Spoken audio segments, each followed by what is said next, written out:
What's going on, everyone? This is Luke from South Beach Sports, and in today's video I'm going to predict the standings for the AFC East in 2021.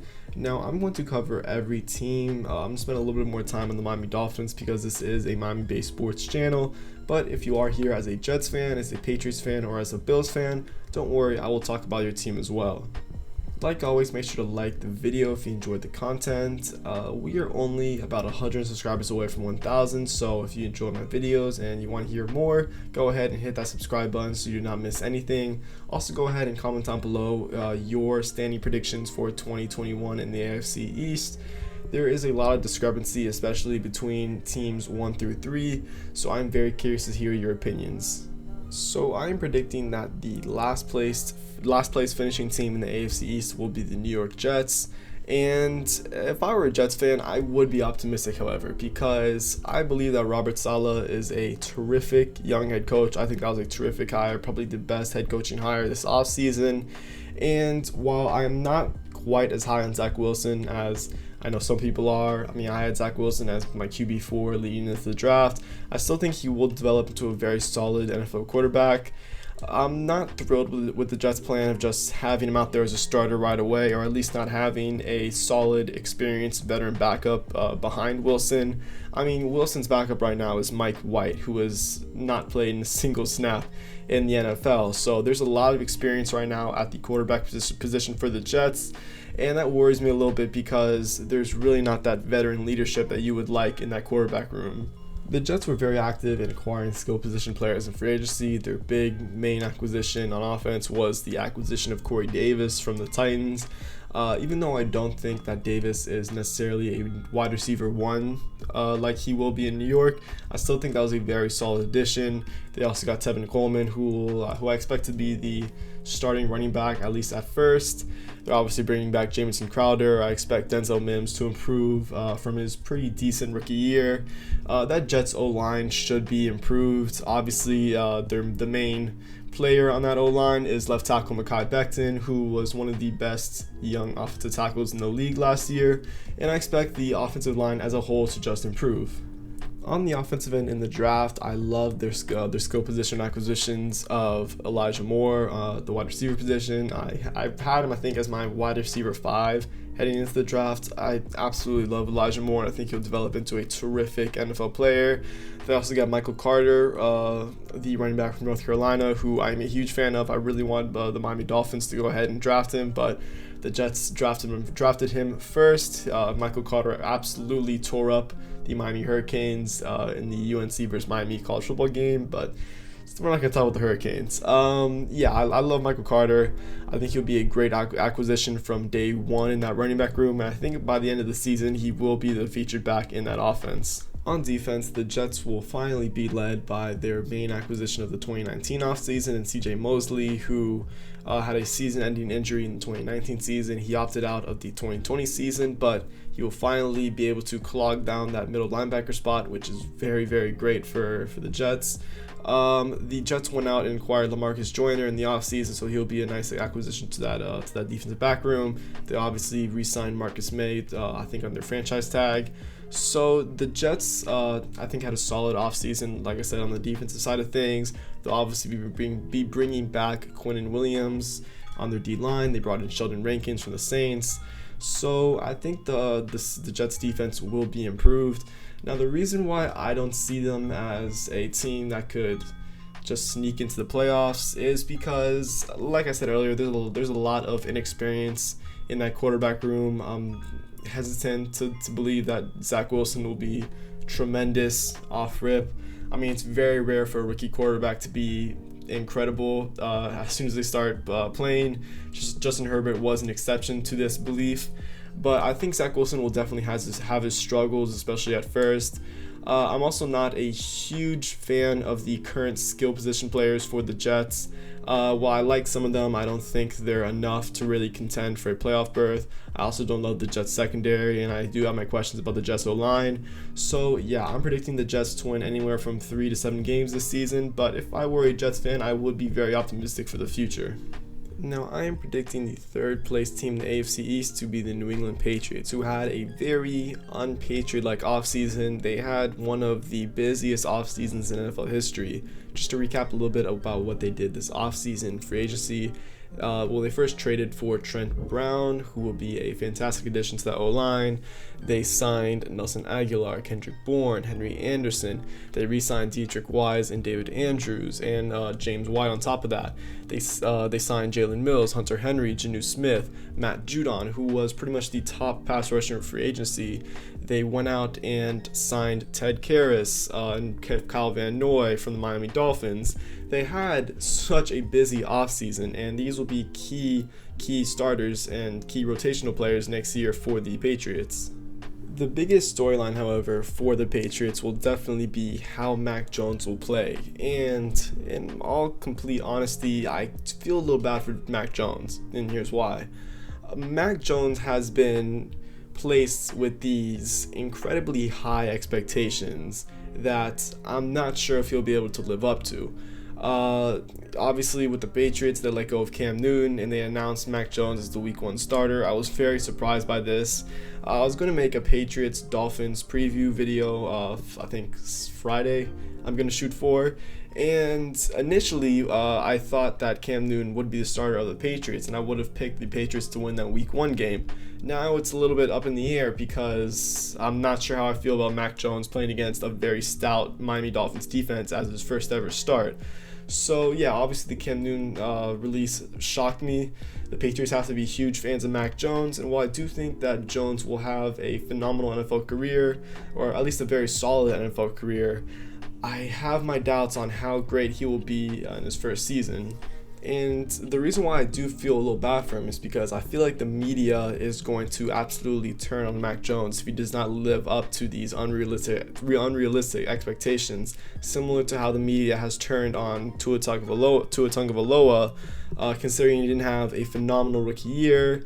The media, and especially guys like Colin Cowherd, have completely shifted their point of views about Tua. I mean, if you guys remember, Cowherd was a huge Tua fan before last season in the draft process, and since then he's just completely turned on him, and I feel like the media could have that same reversal effect on Mac Jones if he does not live up to these, like I said, unrealistic expectations. So record prediction, where do I think the Patriots will fall in 2021?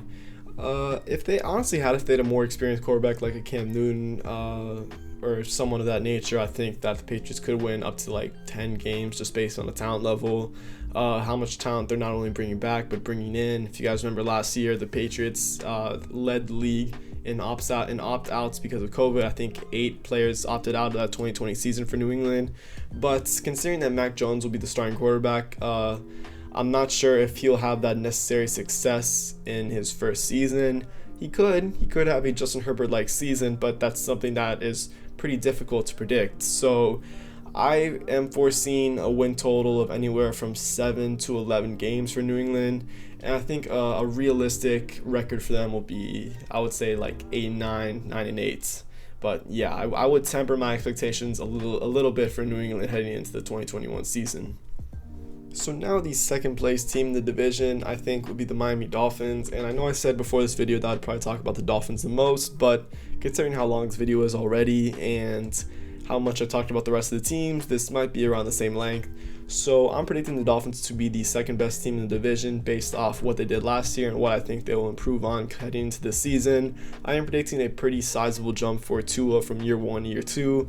I'm not necessarily saying that he's going to be a Pro Bowl type guy, but I definitely think Tua will find himself in the top 15 quarterbacks by the end of the season, maybe even top 12. He's had a very impressive offseason so far. He looked pretty good in the preseason, but I've made it a thing. I've made it known that I'm not going to take into account a lot of what happens in the preseason just because a lot of starters aren't playing. But I really like the progression of Tua so far. The Dolphins did have a very nice offseason. I love what they did at the skill positions, acquiring the likes of Jalen Waddle in the draft, Hunter Long as well in the draft, and obviously their big free agency acquisition on offense was the acquisition of Will Fuller, who has had his injury concerns in the past, but when he is healthy, he is a very, very solid receiver.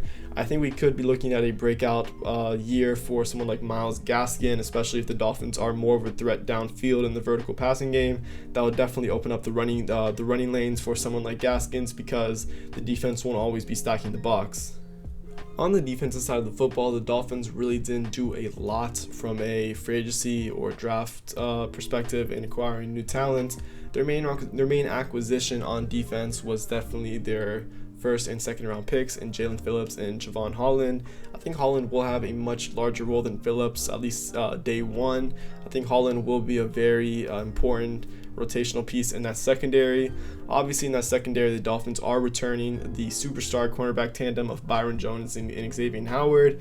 The possibility of Howard returning to the Dolphins was definitely in jeopardy at some point this offseason, as Howard obviously requested a trade because there were some contract conflictions between the Miami Dolphins and Xavier Howard's team. But luckily, the Dolphins and Howard were able to reach upon a new deal or a new incentive in that contract, so that cornerback tandem of Jones and Howard will return this year.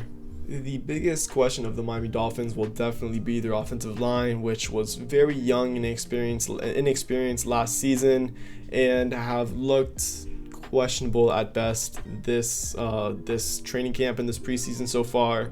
I'm especially I don't want to say doubtful, but concerned about the left tackle position. Austin Jackson is the starting left tackle for the Miami Dolphins. He looked okay for a rookie last year, but it's appeared that he's taken a step back so far in training camp and in preseason. So that's one area where I am concerned about the Dolphins. And when you're looking at a record projection for them, I think a lot of that will be on how effective Tua Tagovailoa is in his second year and how that offensive line holds up.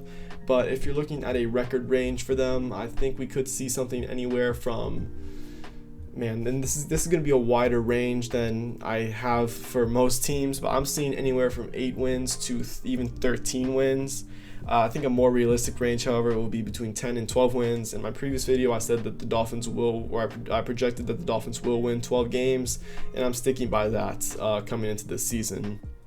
Now, I am predicting the Buffalo Bills to once again finish as the first place team in the AFC East in 2021.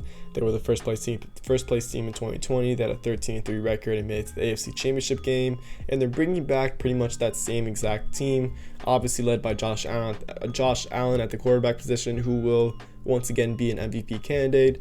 His connection with Stephon Diggs is just phenomenal. I do have some questions about the running backs on this team. They're bringing back Devin Singletary and Zach Moss from last year. They also signed Matt Breida in free agency to add a little bit more depth. And they also have Cole Beasley. They're bringing in Emmanuel Sanders as well. So the offense should look very crisp once again. I really like the defensive line for Buffalo, Jerry Hughes, Ed Oliver, and Mario Addison. I love the 2020 draft pick of AJ Espinoza. So the Bills have a very stout defensive line once again. Obviously, their secondary is very good, as they're led by Trey White, Jordan Poyer, and Micah Hyde. So they're bringing back pretty much that same exact team from the 2020 season. I love their coaching staff of Sean McDermott and Brian Daboll at the offensive coordinator position, and obviously their quarterback coach is former Miami Hurricanes legend Ken Dorsey, so I'm a huge fan of him as well. And I really don't see any possibility of the Bills taking a major step back in 2021.